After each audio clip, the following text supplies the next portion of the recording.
پاکستانی ہمارے chief operating officer عامر bag صاحب بھی موجود ہیں، یقیناً غائبانہ طور پہ ہمارے چیئرمین جناب خالد آرائیں صاحب بھی یہاں موجود ہیں، اور میں یہ چاہتا ہوں کہ ہم مارکہ حق کو بہت زبردست طریقے سے سیلیبریٹ کریں، کیک سیرمنی کریں. اور آج ہمارے گریٹ ٹیسٹ کرکٹر توصیف احمد صاحب کی جو ہے وہ آج برتھ ڈے تھی. شاہین کی پرواز سے ہمارے مہمانوں کی طرف سے بھی ہم انہیں وش کرتے ہیں، happy birthday to you Tauseef Ahmed صاحب.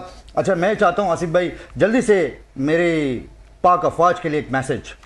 دیکھیں، آج جو گرین پاسپورٹ کی عزت ہے اس میں افواج پاکستان کی وجہ سے اور فیلڈ مارشل عاصم منیر صاحب کی بہترین حکمت عملی کی وجہ سے میری پاکستانی عوام سے آج کے اس خوشی کے موقع پر یہ میرا پیغام ہے کہ ہم سب نے مل کر پاک فوج کے شانہ بشانہ ہو کر جب بھی دشمن نے میلی نگاہ سے دیکھا تو ہم سب اکٹھے ہو کر فوج کے ساتھ مل کر دشمن کا مقابلہ بھی کریں گے اور اس کو نیست و نابود بھی کریں گے. پاک فوج زندہ باد. زندہ باد. شانہ بشانہ اپنی پاک افواج کے ساتھ کھڑے ہیں. جی شارق بھائی. میرا یہی میسج ہے کہ پاک فوج کے لیے کہ آپ جو ہیں پاکستان کے دشمنوں کو، پاکستان کے خلاف بولنے والوں کو، پاکستان پہ میلی نگاہ ڈالنے والوں کو تن کے رکھیں. یہ قوم، یہ تمام جو لوگ ہیں آپ کے ساتھ کھڑے ہیں شانہ بشانہ.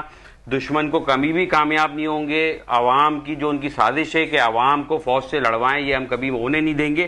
آپ تن کے رکھیں جو پاکستان کی کسی بھی ترقی کی راہ میں رکاوٹ ہے ان کو آپ جو ہیں جس طرح شکست دی ہے بھارت کو مئی میں، اسی طرح ان کو بھی شکست دیں اور انشاءاللہ اس پاکستان کو ترقی یافتہ پاکستان بنائے. پاکستان ہمیشہ زندہ باد. پاک فوج پائندہ باد. جی جاوید بھائی 10 سیکنڈ میں جلدی سے، ٹائم ہوگا بہت شارٹ. پاک فوج زندہ باد، پاکستان زندہ باد. اور کرو نہ غم، ضرورت پڑی تو ہم دیں گے لہو کا تیل چراغوں میں ڈالنے کے لیے. ہم پاک فوج کے شانہ بشانہ ساتھ کھڑے تھے، کھڑے ہیں، کھڑے رہیں. جی ناظرین، یہ تیرا پاکستان ہے، یہ میرا پاکستان ہے. اس پہ دل قربان، اس پہ جان بھی قربان ہے. پاکستان زندہ باد، پاک فوج زندہ باد، پاکستان عوام زندہ باد. آئیے سر، آئیے. عامر بیگ صاحب، حسن آپ بھی آئیے.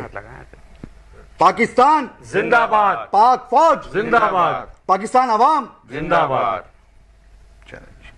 بہت شکریہ، بہت شکریہ. Thank you.